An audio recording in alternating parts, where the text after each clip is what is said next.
دوستو ذرا تصور کریں کہ آپ کہیں تشریف لاتے ہیں تو لوگ آپ کے احترام میں کھڑے ہو جاتے ہیں، آپ کو ہر جگہ عزت ملتی ہے، لوگ آپ کو ویلیو دیتے ہیں، اور یہ سب کچھ آپ کو ایک لفظ بھی بولے بغیر حاصل ہو رہا ہے۔ یہ سب کچھ آپ کو خاموشی کے ذریعے حاصل ہو رہا ہے۔ خدا نخواستہ میں ایسی خاموشی کی بات نہیں کر رہا کہ آپ بول نہیں سکتے، بلکہ ایسی خاموشی جو آپ نے ایک حکمت عملی کے تحت اختیار کی ہے تاکہ آپ لوگوں میں عزت اور ویلیو حاصل کر سکو۔ دوستو یہ ویڈیو آپ کو سکھائے گی کہ خاموشی کو بطور ایک ہتھیار آپ نے اپنی عزت اور ویلیو کو بڑھانے کے لیے کیسے اور کب استعمال کرنا ہے۔ آج کی ویڈیو میں میں ان 12 مواقع کا ذکر کروں گا جہاں آپ خاموشی کے ذریعے اپنی عزت اور ویلیو میں اضافہ کر سکتے ہیں۔ دوستو ویڈیو کی طرف جانے سے پہلے آپ سے درخواست ہے کہ چینل کو سبسکرائب کر دیں تاکہ آپ کو ایسی اچھی ویڈیوز ملتی رہیں۔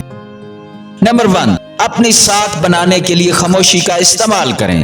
کسی بھی انسان کی ساکھ اس کی عزت کی بنیاد ہوتی ہے، اور خاموشی ساکھ بنانے کا ایک حیرت انگیز طریقہ ہے۔ آپ کو ان چیزوں کے بارے میں خاموش رہنا چاہیے جن کے بارے آپ کا علم کم ہے یا آپ کا علم زیادہ قابل اعتماد نہیں۔ جس چیز کا آپ کو علم نہیں اس کے بارے میں خاموش رہنے اور دوسروں سے سیکھنے سے آپ کی ساکھ اور علم میں اضافہ ہوتا ہے۔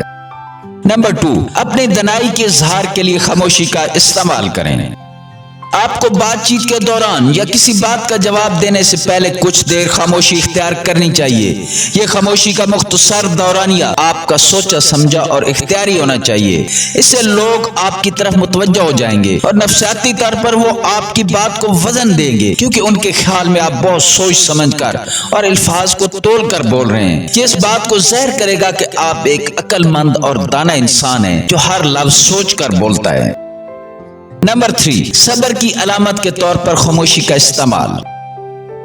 ایسے حالات میں جہاں لوگ بہت جلدی بول پڑتے ہیں اور اپنا رد عمل دیتے ہیں، وہاں آپ خاموش رہ کر اپنے صبر کا اظہار کر سکتے ہیں۔ آپ خاموش رہ کر پیغام دے سکتے ہیں کہ آپ کو رد عمل میں جلدی نہیں ہے اور میرا رد عمل سوچا سمجھا ہوگا۔ یہ بات لوگوں کو آپ کے احترام پر مجبور کر سکتی ہے۔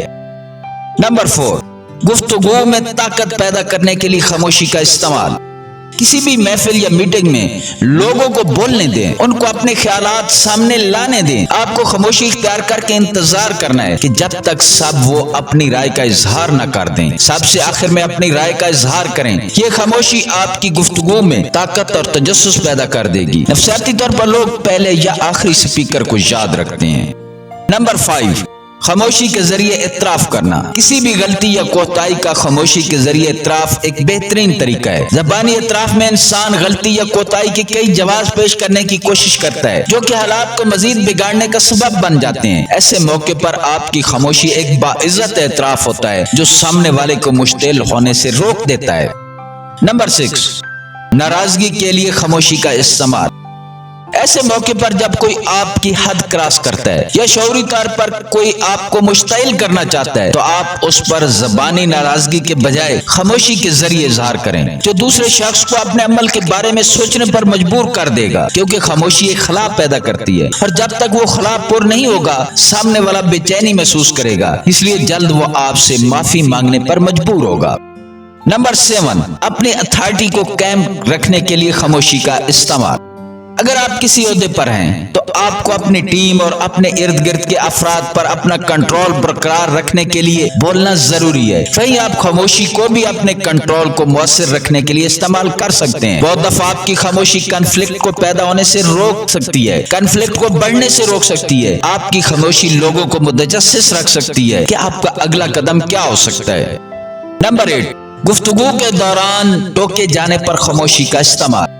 گفتگو کے دوران جب کوئی آپ کی بات کاٹ کر بولنا شروع کرتا ہے تو بہت ہی شرمندہ اور مشتعل کرنے والی بات ہوتی ہے۔ ایسے موقع پر بات کو جاری رکھنا یا مشتعل ہو جانا دونوں آپ کی عزت و وقار کے منافی عمل ہو سکتے ہیں، جبکہ خاموشی اختیار کر کے آپ دوسرے شخص کو بات مکمل کرنے دیں اور پھر دوبارہ اپنی بات جاری کر کے اپنی گفتگو پر کنٹرول حاصل کر سکتے ہیں۔ آپ کی خاموشی دوسرے شخص کے لیے یہ پیغام ہوگا کہ وہ اب آپ کی بات بھی سنیں۔ نمبر 9،